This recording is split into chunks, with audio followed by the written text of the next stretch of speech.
தேமுதிக நிறுவனர் விஜயகாந்த் மறைந்த ஒரு மாதம் ஆன நிலையிலும் சினிமா பிரபலங்கள் தினசரி அவரது நினைவிடத்திற்கு வீட்டுக்கும் நேரில் சென்று அஞ்சலி செலுத்தி வருகின்றனர்.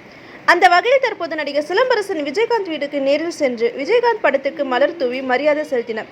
பின்னர் அங்கிருந்த தேமுதிக பொதுச் செயலாளர் பிரேமலதா மற்றும் விஜயகாந்த் மகன்களுடன் ஆறுதல் கூறினார்.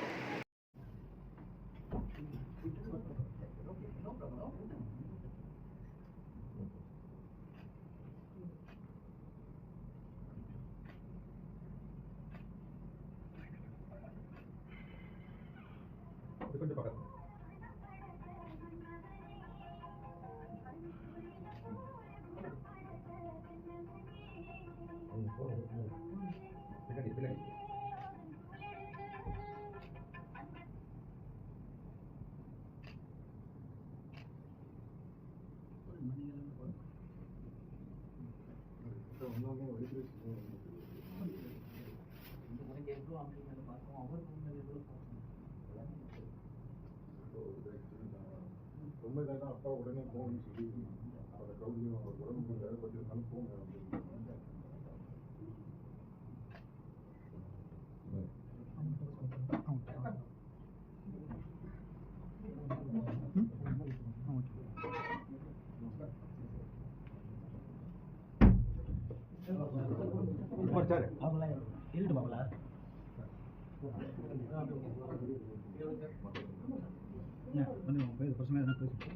பிரச்சனை